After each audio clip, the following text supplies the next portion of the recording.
theories of early man. It leaves in ruins the notion that all early fossils can be arranged in an orderly sequence of evolutionary change. Richard Leakey's father, Louis Leakey, was very upset when this particular fossil was found, because Richard Leakey said that Australopithecus, his find that his father had made, did not belong in the lineage of man, that this creature was one of the best members that had been found that did belong in the lineage of man. As you can see, the skull looks very much like you and I. It has a smaller cranial capacity, but they're not sure whether or not it was a child. If it was, then of course it would have a smaller cranial capacity. And John Harris from the Natural Museum of Kenya, in the same strata that this skull was found human leg bones. And so very likely this could have been just a simply small human being. Nevertheless, from this particular skull, Richard Leakey had an artist reconstruct what he felt this creature looked like in the past. And once again, you'll see the conjecture. The hair, the nose, the shape of the face, and the skin color are not based on any factual observable evidence, but on total speculation. As well, Richard Leakey had a Hollywood artist make up a mask to attempt to explain what Homo habilis looked like in the past. And here on the front of Time magazine, an article entitled How Man Became Man, we see Richard Leakey sitting beside Homo habilis, which is supposed to have died 2.8 million years ago, and there he is today, wearing a Hollywood mask. Obviously, once again, we've used tremendous speculation to try to prove a point that our ancestors are primitive in the past. If the skull is like we are today, if human leg bones have been found in these same stratas where Homo habilis was found, certainly this does not prove whatsoever that this creature belongs in the lineage of man. And we could remove this one as well from our chart and go on to the next two in the chart here, which belong to the category called Homo erectus. We are shown entire skulls of Homo erectus. Here in the middle is a picture showing the skull and the facial features of this so-called member of the lineage of man. But I want to point out to you that they have never found an entire skull. Once again, an artist's reconstruction of what they believe our ancestors have looked like in the past.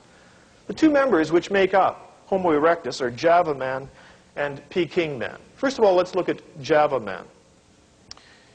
In the late 1800s, a German professor by the name of Ernest Haeckel, who was a very strong supporter of Charles Darwin, suggested that the link between ape and humans would likely be found somewhere either in Africa or southern Asia. And he had an artist actually draw a picture of what he believed this link would look like, and he called it Pithecanthropus alalis. His graduate student, a man by the name of Eugene Dubois, in 1891 went to Asia and found the first year a skull cap, which he said belonged to this missing link. It was a gibbon skull cap. The following year, he went back, 1892, and 50 feet away, he found a human leg bone and 3 molar teeth, and he put the human leg bone together with the gibbon or ape skull cap and explained to the world that he had found this missing link that everyone had been looking for. He hid his fossils away. Before he died, he admitted what he had done. He'd placed the ape-like skull cap with the human leg bones, and that he really did not have a credible ape-man link whatsoever. And yet today, many people still claim that Java man is a credible ape-human link between apes and humans. And then we have Peking man. And here we have entire reconstructions of Peking man. You can see the paintings of them and their primitive poses, hunting positions, and striking stones to make fire. In the 1920s, there were some fragments of jaws and skulls that were found at the site of lime burning pits in China. And once again, it was proclaimed to the world that they had found the missing link.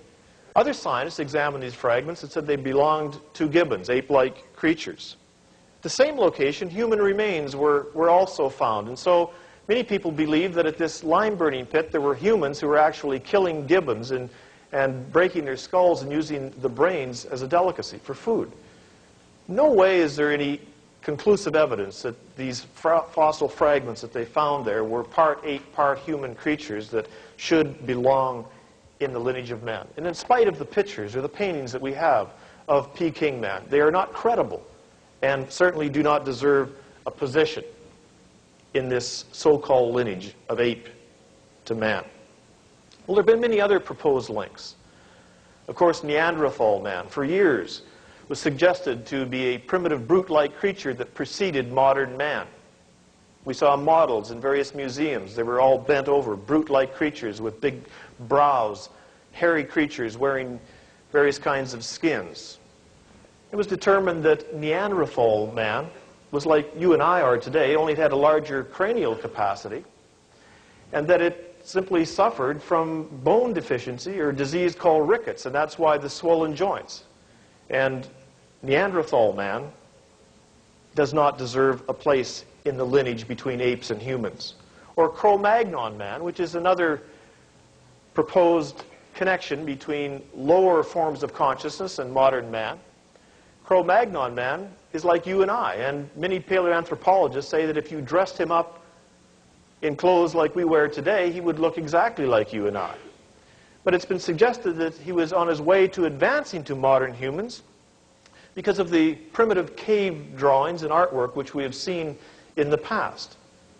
But once again, there's other evidence which indicates that Cro-Magnon man may have not been as primitive as what we've been told. Here's an article taken out of a Bible and Science newsletter which tells us that Cro-Magnon man in the past could have been very advanced.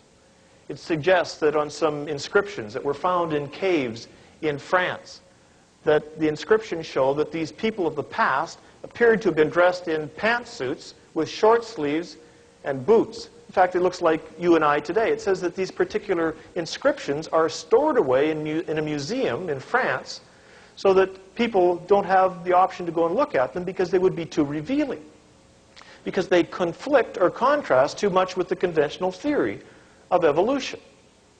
Well, as we're going to see later, in the past, the biblical account suggests that ancient man was not primitive, but was highly advanced, and such information certainly supports this biblical view. Or we have Nebraska man, which for years was claimed to be an ape-man creature. Nebraska man was based on a single tooth that was found in Nebraska in the early 1920s, and Nebraska man, Nebraska woman were reconstructed from this particular tooth. Later, it was determined that this tooth was from an extinct pig. Or Piltdown man, proposed by Charles Dawson as a credible link in 1912 in England.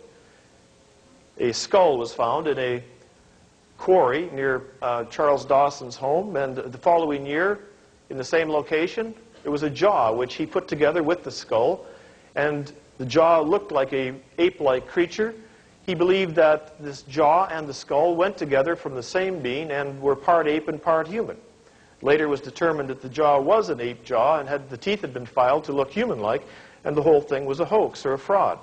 And so Piltdown man, which for many years was accepted as a credible ape-man link, is no longer, of course, used. We can look at some current statements. Time magazine, November 7th, 1977, which we have looked at, the front cover of this particular article. On page 41 says, "Still doubts about the sequence of man's emergence remain. Scientists can see that their most cherished theories are based on embarrassingly few fossil fragments, and that huge gaps exist in the fossil records."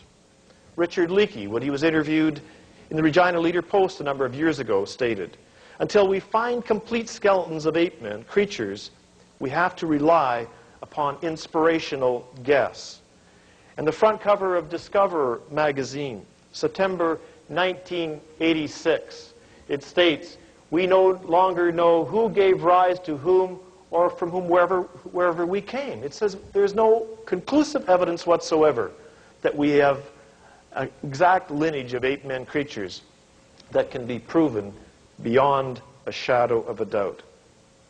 So from the physical observable evidence, there indeed is much lacking to prove this concept that ape creatures have evolved and developed into modern humans. There has never been found to this point a credible link between